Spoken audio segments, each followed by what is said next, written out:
Summer is coming. The next heat wave is just around the corner, and that's why today I want to share with you 3 traditional Chinese food hacks that will actually help you feel cooler on a hot summer day. Sounds weird? Yes, indeed. Let me explain.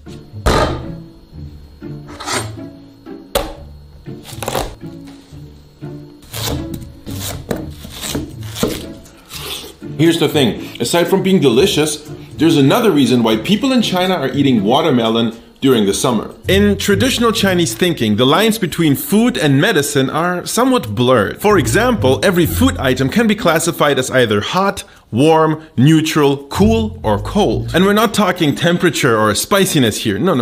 This type of hot and cold is a concept from traditional Chinese medicine. The idea is that by controlling how much hot and cold food you're taking in, you're helping to balance your inner yin and yang, which in turn helps to bring your inner energy, your qi, in order.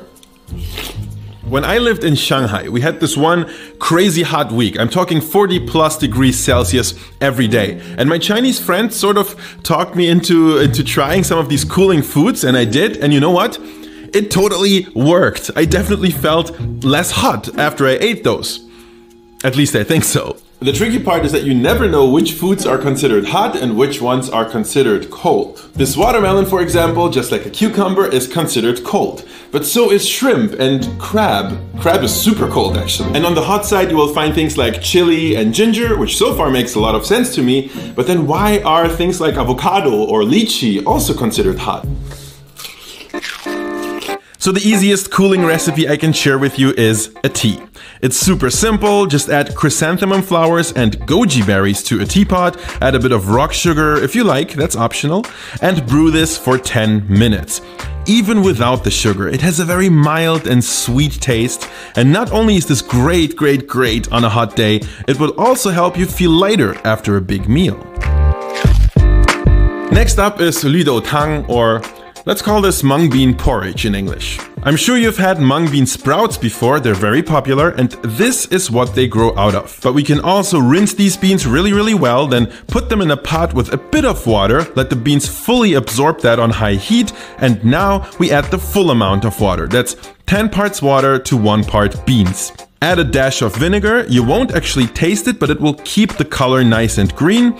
And then again, I like to add some optional rock sugar. And that's it. Bring this up to a boil, reduce it to a simmer, and then let your beans cook for at least 20 minutes or until they have fully softened and some of them have split open. I would definitely recommend letting this cool down to room temperature, that's how I have always had it, or even putting it in the fridge for a little bit, so it's a little bit cooler.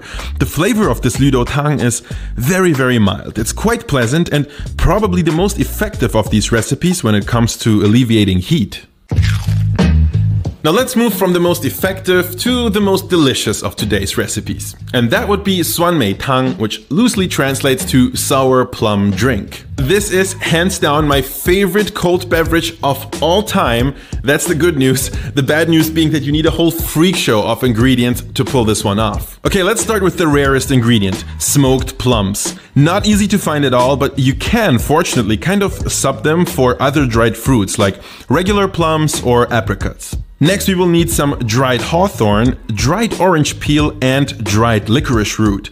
These 3 are actually much easier to find and they will last you for ages if stored properly. Give those guys a very thorough wash to get rid of impurities, and now the recipe also calls for hibiscus flower. Now, I couldn't find that, but there is a natural tea very popular in Germany that contains hibiscus, so problem solved. At this stage, we're ready to soak our ingredients at room temperature for about half an hour, after which we're adding them to a pot with a pinch of salt and lots of additional water, bringing everything up to a boil, reducing it back to a simmer, and letting that sit for 45 minutes.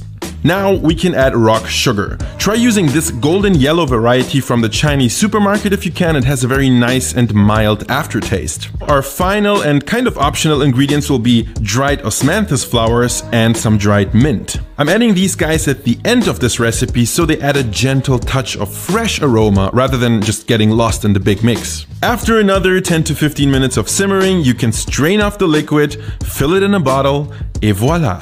Straight from the fridge and with a few ice cubes, 4 out of 5 Chinese doctors and Andong will recommend 酸梅汤 on a hot summer day. So the next time the weather forecast shows a full week of sunshine and all your friends are melting away and suffering, you will know what to do. Thanks for watching, and I'll see you in the next one.